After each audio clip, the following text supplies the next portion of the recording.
नमस्कार, आज हम 50 पीवाईक्यू की प्रैक्टिस करेंगे। यह सक्सेस अचीवमेंट सीरीज होने वाली है। इसमें हम घटना चक्र की 8 खंडों में प्रोवाइड पूर्वावलोकन के प्रश्न करने वाले हैं। ये चौथा खंड है राज्य व्यवस्था। इन प्रश्नों से बाहर कुछ भी नहीं जाएगा। इस सीरीज से रोजाना प्रैक्टिस करें। ये सक्सेस अचीवमेंट सीरीज होने वाली है। घटना चक्र के बारे में आपको बता दें, घटना चक्र में पूर्वावलोकन यानी प्रीवियस ईयर के क्वेश्चन हैं। जितने सारे आयोग हैं, जैसे संघ लोक सेवा आयोग, राज्य लोक सेवा आयोग, राज्य लोक सेवा आयोग में हिंदी मीडियम के यूपी पीसीएस हो गया, झारखंड पीसीएस हो गया, बिहार पीसीएस हो गया, छत्तीसगढ़ पीसीएस हो गया, राजस्थान पीसीएस हो गया। ये आयोग जितनी सारी परीक्षाएं कराते हैं, उन सारे जीएस प्रश्न पत्रों का एक संकलन है, जिसे पूर्वावलोकन कहते हैं, जिसे घटना चक्र ने निकाला है। ये 8 खंडों की सीरीज है, जिसमें चौथा खंड आपका भारतीय राज्य व्यवस्था एवं शासन है। इन्होंने क्वेश्चन वाइज पहले तो आंसर प्रोवाइड कराए हैं और आंसर का आपको शॉर्ट नोट्स भी प्रोवाइड कराया है। जैसे आप देख सकते हैं, ये भारतीय राज्य व्यवस्था एवं शासन संवैधानिक विकास, ये नोट्स प्रोवाइड कराया है, जो प्रश्न कोश में आपको मिलेगा। जो आंसर में ही इसको जो व्याख्या की गई है, उसी का शॉर्ट नोट्स इन्होंने पहले प्रोवाइड कराया है। फिर उसके बाद में क्वेश्चन आंसर सारे आयोगों के दे रखे हैं। ये टॉपिक वाइज हैं। सब टॉपिक वाइज हमने अपने हैंड रिटन नोट्स में संकलित किया है, आप उनको देख सकते हैं। आपको एक और सीरीज साथ साथ चल रही है हैंड रिटन नोट्स की, जिसमें हमने पीवाईक्यू प्रीवियस ईयर क्वेश्चन को आपको नोट्स बनाकर प्रोवाइड कराया है। आप उस सीरीज को भी देख सकते हैं। यहाँ पर हम सिर्फ प्रैक्टिस करेंगे। हर रोज आपको 50 क्वेश्चन प्रैक्टिस करने को मिलेंगे। आप हर रोज प्रैक्टिस कर सकते हैं और 1 वीक में एक मैराथन आएगी आपकी 1000 एमसीक्यू की, आप उसे भी कर सकते हैं। जिस किसी के पास हर रोज वक्त नहीं है, जॉब करते हैं, तैयारी कर रहे हैं यूपी पीसीएस की या अन्य किसी लोक सेवा आयोग की, तो आप उसको 1 वीक में जाके एक वीडियो में ही आप 1000 क्वेश्चन देख सकते हैं। क्योंकि इन्होंने जो 8 खंड प्रोवाइड कराए हैं, उसके हर खंड में जैसे कि पॉलिटी, इकोनॉमी और ज्योग्राफी, हिस्ट्री आदि जो हैं, एनवायरनमेंट हो गया आपका, सब में 3000 क्वेश्चन के आसपास कवर किया है। उसी में से हम हर रोज मतलब हर वीक में आपको 1000 क्वेश्चन मिलेगा और हर रोज आपको 50 क्वेश्चन मिलेगा। तो चलिए सक्सेस अचीवमेंट सीरीज की शुरुआत एक मोटिवेशन के साथ करते हैं। क्या खूब कहा है किसी ने, जिंदगी की जंग जीतनी है, जिंदगी की जंग जीतनी है तो तूफान के गुजर जाने का, तूफान के गुजर का इंतजार मत करो, इंतजार मत करो। तूफान में कश्ती किनारे लगाने का, तूफान में कश्ती किनारे लगाने का हौसला रखो, हौसला रखो। तो चलिए प्रारंभ करते हैं। इसी के साथ आपका दिन एकदम मस्त रहेगा। आप 50 क्वेश्चन लगाने के बाद एकदम कॉन्फिडेंस फील करेंगे और यह पाएंगे कि आपकी तैयारी बेहतर चल रही है। आपको प्रैक्टिस सेट लगाने से एक जोश आता है और खुद पर भी भरोसा होता है। तो चलिए प्रारंभ करते हैं। पहला प्रश्न है, निम्नलिखित में से किस अधिनियम में कलकत्ता में सर्वोच्च न्यायालय की स्थापना का प्रावधान किया गया था? ये क्वेश्चन आपका यूपी पीसीएस मेंस 2010 में पूछा गया प्रश्न है। ऑप्शन है रेगुलेटिंग एक्ट 1773 के तहत, option B Pitt's India Act 1784 के तहत, सी चार्टर एक्ट 1813 के तहत, डी चार्टर एक्ट 1833 के तहत। जिसका सही आंसर आपको कमेंट बॉक्स में बताना है। इसका सही आंसर है रेगुलेटिंग एक्ट 1773 के तहत सर्वोच्च न्यायालय की स्थापना कलकत्ता में की गई। नेक्स्ट क्वेश्चन है, सर्वोच्च न्यायालय की स्थापना के संबंध में निम्नलिखित में से कौन सा कथन सही है या सही है? कथन नंबर 1, कलकत्ता में सर्वोच्च न्यायालय की स्थापना 1773 के रेगुलेटिंग एक्ट के द्वारा की गई थी। कथन नंबर 2, लेमिस्टर इस न्यायालय के प्रथम मुख्य न्यायाधीश थे। तो आपको सही चयन करना है कि कथन नंबर 1 सही है या 2 या 1 और 2 दोनों, या ना तो 1 और ना ही 2। ये क्वेश्चन आपका यूपी आरओ एआरओ प्री और री एग्जाम 2016 में पूछा गया है। तो इसका सही आंसर है केवल एक कथन सही है। क्यों? अभी पहले क्वेश्चन में देखा था आपने 1773 रेगुलेटिंग एक्ट के तहत सर्वोच्च न्यायालय की स्थापना की गई। लेकिन मुख्य न्यायाधीश कौन थे? Elijah Impey. कौन थे? एलिजा इम्पे मुख्य न्यायाधीश थे। और दूसरी बात, कलकत्ता में सर्वोच्च न्यायालय की स्थापना 1773 के अकॉर्डिंग तो की गई, लेकिन 1774 में स्थापना हुई थी। ठीक है, नेक्स्ट क्वेश्चन देखते हैं।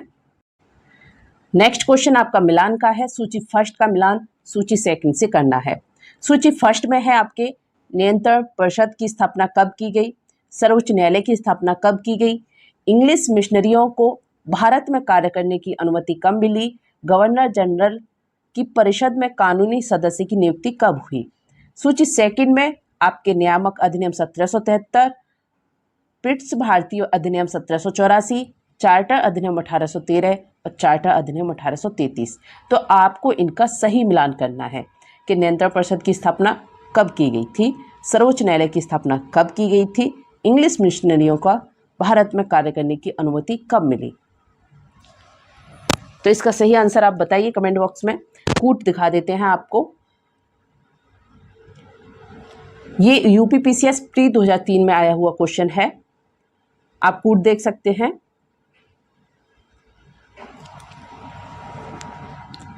एक बार क्वेश्चन देख सकते हैं। तो चलिए इसका आंसर देखते हैं। नियामक अधिनियम का 1773 में सर्वोच्च न्यायालय की स्थापना। ठीक है, नियामक अधिनियम 1773 सर्वोच्च न्यायालय की स्थापना।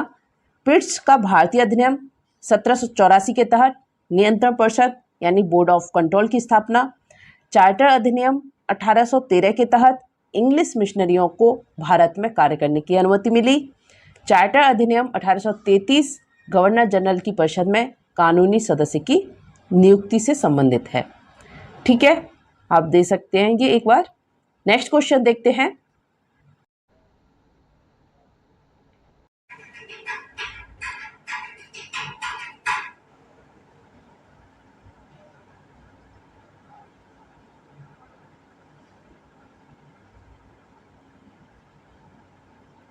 निम्नलिखित में से किससे या किनसे भारत में अंग्रेजी शिक्षा की नींव पड़ी। 1813 का charter act. Number 2, general committee of public instruction 1823। Number 3, प्राच्यविद एवं आंग्ल विवाद। नीचे दी गई कूट का सही प्रयोग करके उत्तर चुनिए। कथन 1 और 2 सही है, केवल दूसरा कथन सही है, या 1 और 3 सही है, या 1, 2 और 3 तीनों कथन सही हैं। तो इसका सही आंसर क्या है? तीनों कथन आपके सही हैं। यानी अंग्रेजी शिक्षा की नींव 1813 का चार्टर एक्ट के तहत पड़ी थी, general committee of public instruction 1823 के तहत, और आंग्ल और प्राच्य विवाद, इन सब के तहत आपकी अंग्रेजी शिक्षा की नींव पड़ी। नेक्स्ट क्वेश्चन है, किस अधिनियम के द्वारा ब्रिटिश संसद ने चाय और चीन के साथ व्यापार को छोड़कर ईस्ट इंडिया कंपनी के भारत के साथ व्यापारिक एकाधिकार को समाप्त कर दिया था। ऑप्शन ए 1813 का चार्टर अधिनियम, ऑप्शन बी 1833 का चार्टर अधिनियम, ऑप्शन सी 1853 का चार्टर अधिनियम, ऑप्शन डी 1873 का चार्टर अधिनियम। ये क्वेश्चन आपका यूपी आरओ एआरओ मेंस 2017 में पूछा गया है। इसका सही आंसर आप बताइए। इसका सही आंसर है आपका 1813 का चार्टर अधिनियम के तहत ब्रिटिश संसद ने चाय और चीन के साथ व्यापार को छोड़कर ईस्ट इंडिया कंपनी के भारत के साथ व्यापारिक एकाधिकार को समाप्त कर दिया। ठीक है, नेक्स्ट क्वेश्चन है, चार्टर एक्ट 1813 के संबंध में निम्नलिखित कथनों पर विचार कीजिए। कथन नंबर 1, इसने भारत में ईस्ट इंडिया कंपनी के व्यापार एकाधिपत्य को चाय का व्यापार तथा चीन के साथ व्यापार को छोड़कर समाप्त कर दिया। इसने कंपनी द्वारा अधिकार में लिए गए भारतीय राज्य क्षेत्रों पर ब्रिटिश राज्य यानी क्राउन की संप्रभुता को सुदृढ़ कर दिया। कथन नंबर 3, भारत का राजस्व अब ब्रिटिश संसद के नियंत्रण में आ गया था। तो आपको सही आंसर चुनना है। ये प्रश्न आपका आईएएस प्री 2019 में पूछा गया है। कथन 1 और 2 दोनों सही हैं, कथन 2 और 3 दोनों सही है, या 1 और 3 सही है, अथवा 1, 2 और 3 सही है। तो इसका सही आंसर है आपका 1 और 2 दोनों सही है। भारत में ईस्ट इंडिया कंपनी के व्यापार एकाधिपत्य को चाय का व्यापार तथा चीन के साथ व्यापार को छोड़कर समाप्त कर दिया। किसके तहत? 1813 के तहत। दूसरा, इसने कंपनी द्वारा एकाधिकार में लिए गए भारतीय राज्य क्षेत्रों पर ब्रिटिश राज्य की संप्रभुता को सुदृढ़ कर दिया। ठीक है, नेक्स्ट क्वेश्चन देखते हैं। नेक्स्ट क्वेश्चन है आपका, किस अधिनियम ने भारतवासियों को अपने देश के प्रशासन में कुछ हिस्सा लेना संभव बनाया? ये आपका यूपीपीसीएस प्री 2012 में पूछा गया प्रश्न है। Charter act 1833, charter act 1853, government of India act 1858, Indian Council act 1861। तो इसका सही आंसर है चार्टर एक्ट 1833। इस अधिनियम के द्वारा भारतवासियों को अपने देश के प्रशासन में कुछ हिस्सा लेना संभव बनाया। नेक्स्ट क्वेश्चन देखते हैं। नेक्स्ट क्वेश्चन है आपके ब्रिटिश ताज के शासनाधीन पारित अधिनियम की। पहला क्वेश्चन है, निम्नलिखित में से किस अधिनियम के अंतर्गत भारतीय विधान परिषद को बजट पर बहस करने की शक्ति प्राप्त हुई? कथन नंबर 1, भारतीय परिषद अधिनियम 1861। कथन नंबर 2, भारतीय परिषद अधिनियम 1892। सी, भारतीय परिषद अधिनियम 1909 और डी, भारत शासन अधिनियम 1919। ये यूपीपीसीएस प्री 2003 में पूछा गया प्रश्न है। इसका सही आंसर क्या है? भारतीय परिषद अधिनियम 1892।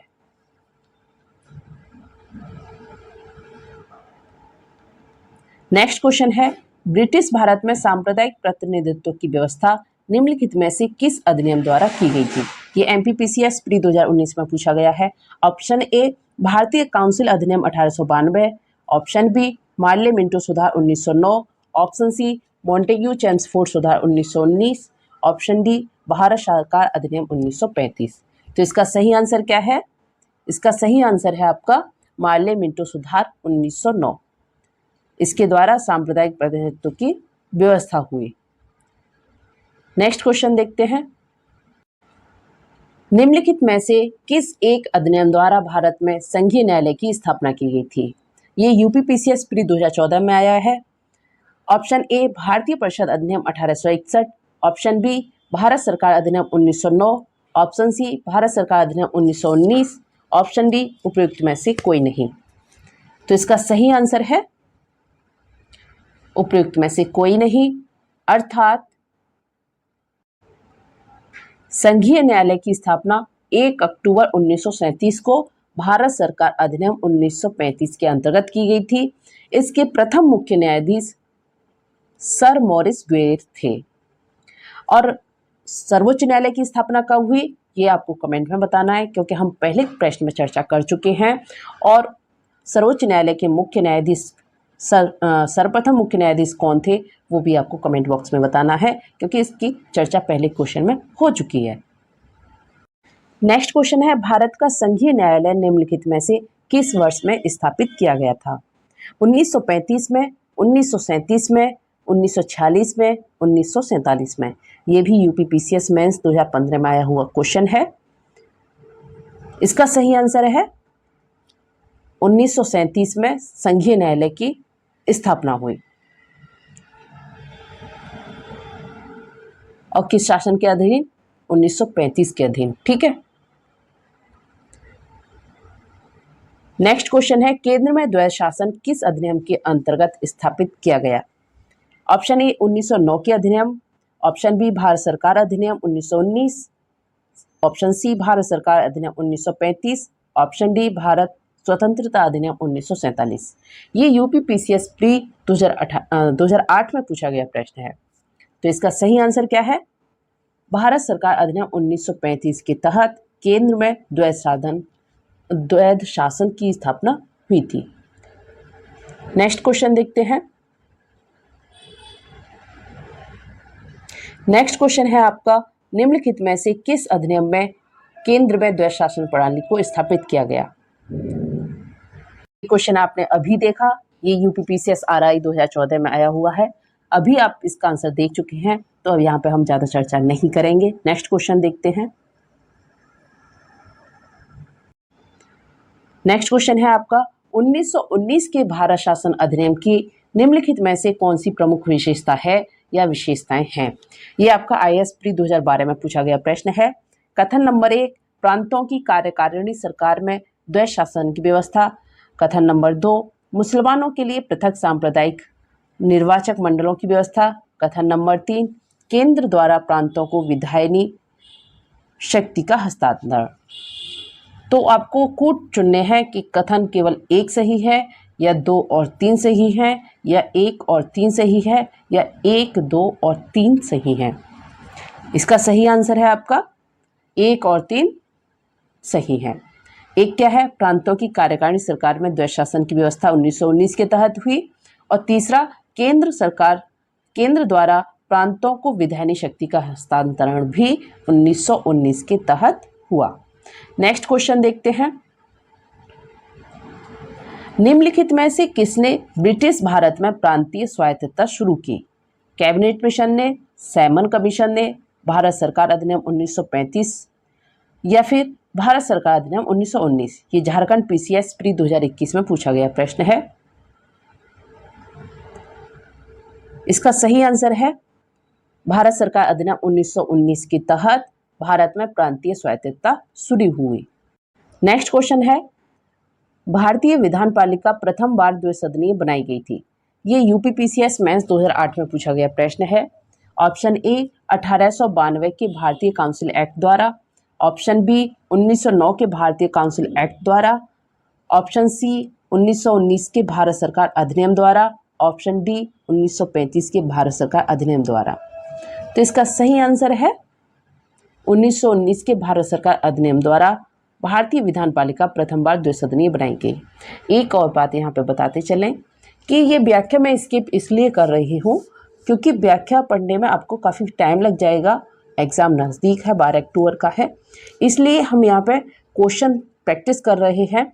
यहाँ पे सिर्फ क्वेश्चन प्रैक्टिस हो रही है, इसलिए क्वेश्चन आंसर आपको प्रोवाइड कराए जा रहे हैं। नेक्स्ट क्वेश्चन है, केंद्र में कौन सा एक्ट द्विसदनीय विधायिका द्वारा लाया गया। 1961 एक्ट, 1919 एक्ट, 1917 एक्ट, 1915 एक्ट। ये क्वेश्चन आपका MPPCS प्री 2013 में आया हुआ क्वेश्चन है।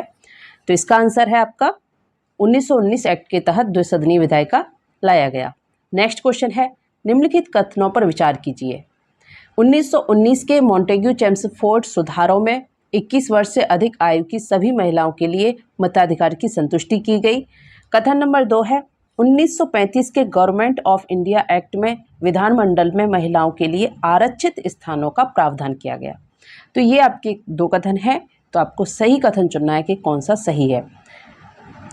केवल एक कथन सही है, केवल 2 कथन सही है, 1 और 2 दोनों कथन सही हैं, न तो 1 और न ही 2। ये क्वेश्चन आपका IAS प्री 2021 में आया हुआ क्वेश्चन है। इसका सही आंसर है केवल दूसरा कथन सही है, यानी 1935 के गवर्नमेंट ऑफ इंडिया एक्ट में विधानमंडल में महिलाओं के लिए आरक्षित स्थानों का प्रावधान किया गया था। किसके तहत? 1935 के गवर्नमेंट ऑफ इंडिया एक्ट में। और ये भी ध्यान रखना है, विधानमंडल में महिलाओं का प्रावधान, आरक्षित स्थानों का प्रावधान किया गया था। नेक्स्ट क्वेश्चन देखते हैं। नेक्स्ट क्वेश्चन है, भारतीय सिविल सेवा के संदर्भ में निम्नलिखित कथनों में से कौन सा कथन सही है या कौन से कथन सही हैं। कथन नंबर 1, भारत सरकार अधिनियम 1919 में भारतीय सिविल सेवा के लिए एक अलग परीक्षा का प्रावधान किया गया जो भारत में होनी थी। कथन नंबर 2 है, भारतीय सिविल सेवा में 1941 में भारतीयों का प्रतिशत यूरोपवासियों से अधिक था। तो नीचे दिए गए कूट का प्रयोग करके सही उत्तर आपको चुनना है। केवल एक कथन सही है, केवल दूसरा कथन सही है, 1 और 2 दोनों कथन सही हैं, या फिर न तो 1 और ना ही 2।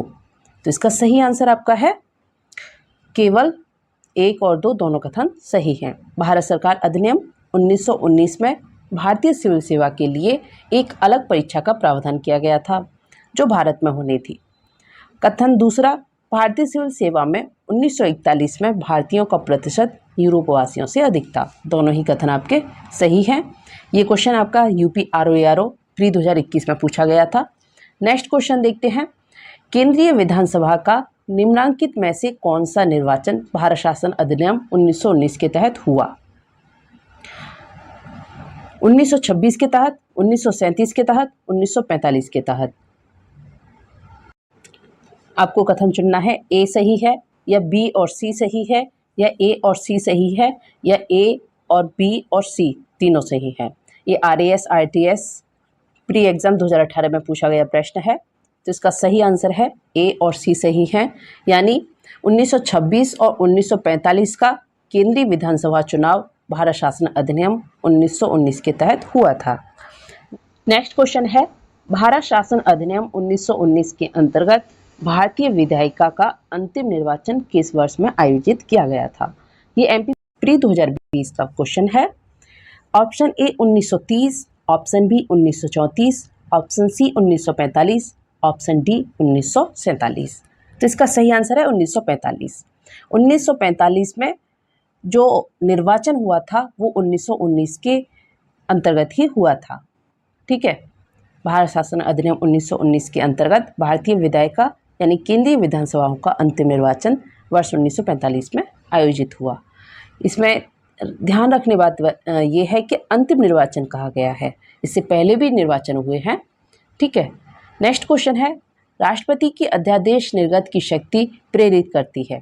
ये UPPCS मेंस 2008 का क्वेश्चन है। ऑप्शन ए भारत सरकार अधिनियम 1919, ऑप्शन बी भारत सरकार अधिनियम 1935, ऑप्शन सी भारत सरकार अधिनियम 1909, ऑप्शन डी भारत सरकार अधिनियम 1947। तो इसका सही आंसर है भारत सरकार अधिनियम 1935।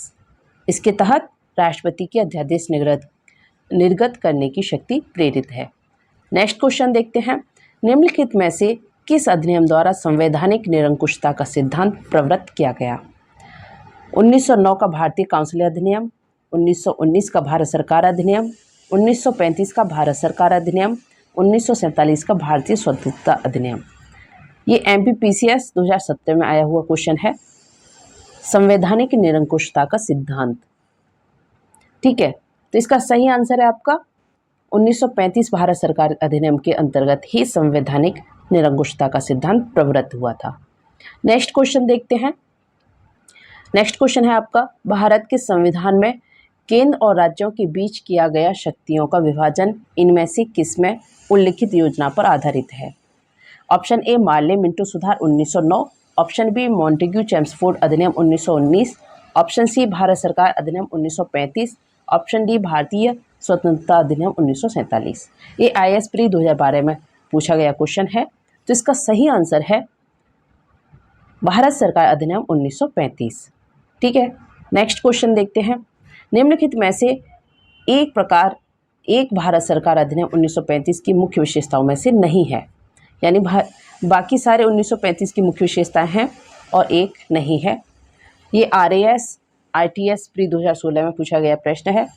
इस अधिनियम में अखिल भारतीय महासंघ का प्रावधान किया गया था।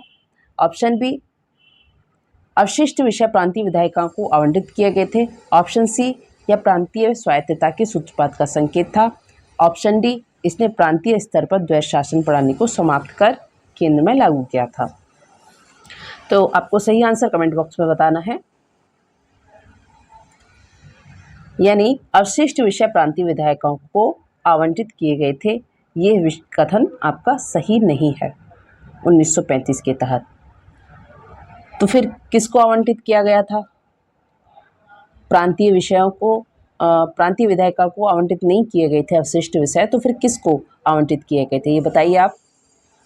1935 के भारत सरकार अधिनियम द्वारा स्थापित होने वाले अवशिष्ट शक्तियां गवर्नर जनरल को प्रदान की गई थी। ठीक है, और बाकी 1935 के तहत आपके कथन सही हैं। नेक्स्ट क्वेश्चन देखते हैं, एक संघीय व्यवस्था और केंद्र में द्वैध शासन भारत में लागू किया गया था, सही कथन कौन सा है? ऑप्शन ए 1909 के अधिनियम द्वारा, ऑप्शन बी 1919 के अधिनियम द्वारा, ऑप्शन सी 1935 के अधिनियम द्वारा। ये UPPCS मेंस 2013 में पूछा गया है। ऑप्शन डी है उपयुक्त में से कोई नहीं। तो इसका सही आंसर है 1935 के अधिनियम द्वारा एक संघीय व्यवस्था और केंद्र में द्वैध शासन भारत में लागू किया गया। नेक्स्ट क्वेश्चन है, अखिल भारतीय महासंघ स्थापित करने का प्रावधान शामिल किया गया था भारत सरकार अधिनियम 1935 में, अगस्त प्रस्ताव 1940 में, नेक्स्ट देखते हैं, भारत सरकार अधिनियम 1919 में, कैबिनेट मिशन प्रस्ताव 1946 में। ये आपका यूपीपीसीएस मेंस 2012 में पूछा गया क्वेश्चन है। तो इसका सही आंसर है भारत सरकार अधिनियम 1935, अखिल भारतीय महासंघ स्थापित करने का प्रावधान शामिल किया गया। नेक्स्ट क्वेश्चन देखते हैं। नेक्स्ट क्वेश्चन है, निम्नलिखित में से किस एक अधिनियम ने भारत में संघीय शासन की व्यवस्था दी थी? भारत सरकार अधिनियम 1909, भारत सरकार अधिनियम 1919, भारत सरकार अधिनियम 1935, भारत स्वाधीनता अधिनियम 1947। ये क्वेश्चन आपका यूपी यूडीए और एलडीए प्री 2010 में पूछा गया क्वेश्चन है। इसका सही आंसर है भारत सरकार अधिनियम 1935। नेक्स्ट क्वेश्चन, 1935 के अधिनियम द्वारा स्थापित संघ में अवशेष शक्तियाँ किसको दी गईं? संघीय विधानपालिका को, प्रांतीय विधानमंडल को, गवर्नर जनरल को, प्रांतीय गवर्नर को। ये यूपीपीसीएस मेंस 2008 और आईएएस प्री 2018 में पूछा गया प्रश्न है। इसका सही आंसर है गवर्नर जनरल को। ये आपको मैं पहले भी बता चुकी थी पहले क्वेश्चन में। नेक्स्ट क्वेश्चन देखते हैं, निम्नलिखित में से कौन सा एक भारत शासन अधिनियम 1935 में स्वीकार किया हुआ महत्वपूर्ण स्थायी अवयव नहीं है? स्थायी अवयव पूछा है, ध्यान रखने योग्य बात है। ऑप्शन ए देश के लिखित संविधान, ऑप्शन बी विधानमंडल के लिए निर्वाचित एवं जवाबदेह प्रतिनिधि, ऑप्शन सी एक संघ की योजना पर विचार, ऑप्शन डी विधानमंडल के लिए सरकारी सदस्यों का समवाचित किया जाना। तो इसका सही आंसर है ए, देश के लिए लिखित संविधान 1935 का स्वीकार किया हुआ महत्वपूर्ण और स्थायी अवयव नहीं है। ठीक है, आप आगे देख सकते हैं, ये क्रिप्स मिशन द्वारा लाया गया था। ठीक है, भारत के लिए संविधान का सर्वप्रथम उल्लेख क्रिप्स मिशन द्वारा लाया गया था। क्रिप्स मिशन कब आया, ये कमेंट बॉक्स में आप बताइए। नेक्स्ट क्वेश्चन देखते हैं, 1935 का गवर्नमेंट ऑफ इंडिया एक्ट क्यों महत्वपूर्ण है? यह भारतीय संविधान का मुख्य स्रोत है। इसके द्वारा भारत को स्वतंत्रता मिली थी। ऑप्शन सी, इसमें भारत विभाजन उल्लिखित है। ऑप्शन डी, इसके द्वारा रियासतें समाप्त हुई। ये यूपी लोअर सबऑर्डिनेटेड प्री 2015 में आया हुआ क्वेश्चन है।